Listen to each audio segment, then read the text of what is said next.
Conscriptions, Kiev's draft remains in full force. The one Ukrainian official has confirmed that locals have started sending Russia the addresses of conscription centers, which have now become targets. Indeed, there are cases where some Ukrainians sent information there. This is true. But firstly, the Russians already have the location data of these TCC sites. Secondly, these Ukrainians are known to the Ukrainian Special Services. Some of them, I am sure that the Ukrainian Special Services will report on this. I will not do it for them. But what I know is that some work has already been done quite successfully on certain people who tried to leak this data. The forced mobilization in Ukraine has been happening over the last couple of years. Thousands of Ukrainian men went into hiding, actually, and even fled the country to avoid the possibility of becoming Kiev regime's cannon fodder. There's even a new word in the vocabulary there, bussification. That's where men, young and old, are violently forced into buses, off the streets, and even public transport by army enlistment officers. Now, the forced mobilization has become a regular occurrence in Ukraine, with violent footage circulating online of people in uniform simply snatching men off the streets with absolutely no one opposing them, well, except for regular people and the loved ones of those who were basically kidnapped. Now, this is just some of the latest footage from the Ukrainian social media. Take a look.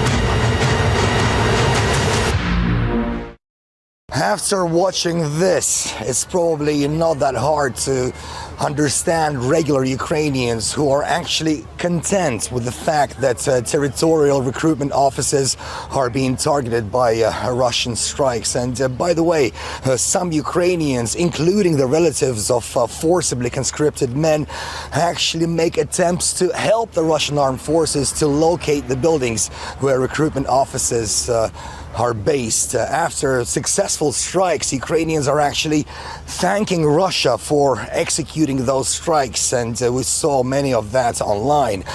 In a recent statement, a Ukrainian parliamentarian confirms the fact that the mobilization is indeed forced on the people of Ukraine. She added that the people have lost trust in their own government and the armed forces. We see that mobilization is carried out only by force, and there is no recruitment, which was so loudly shouted and declared, because people don't trust the army, people don't trust the command, and, by and large, people don't trust the country. Meanwhile, the media campaign to punish those Ukrainians who support attacks against recruitment centers has already begun. People who mock the attacks on recruitment centers should be used in the work in frontline cities under supervision, forcibly, with some kind of cash support paid so that they clear away the rubble and move on, so that they are in their own hands and with their own feelings understood what this is, and finally return to normality. In simple words, we need to re-educate them.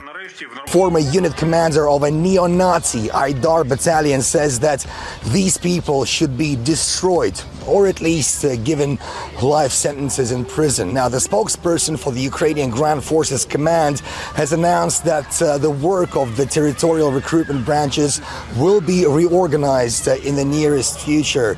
And insiders claim that there are plans to urgently relocate them to government buildings, and city mayors have been instructed to provide the necessary accommodation for that. Meanwhile, many Ukrainian men have already found an illegal loophole to either avoid mobilization completely or try to extend the inevitable conscription. And that's, of course, corruption, where you bribe the appropriate authorities. For example, in Zaporozhye alone, at least 1,500 men have bribed local territorial enlistment staff, a total of $2 million over the last year and a half. And a little earlier, back in May, a Ukrainian member of parliament claimed that the Ukrainian enlistment office received more than $2 billion in bribes, and officials in the country, well, they're well aware of this corruption scheme. Once again, the Ukrainian military count is dropping drastically on a daily basis, and violent force mobilization has been the go-to method for Ukraine for the last couple of years. Officials have already held, strange recruitment campaign for people under the conscription age, where their salaries were actually represented as hamburgers. And now there are also talks that men over the age of 60 will soon be offered to serve as volunteers in the army as well. I am sure that this bill will work, where we give the opportunity to voluntarily sign contracts to people over the age of 60. We have already passed the first reading in the committee, and I hope that at the next meeting we will adopt it and give the opportunity for specialists to sign contracts for a year to go help the army.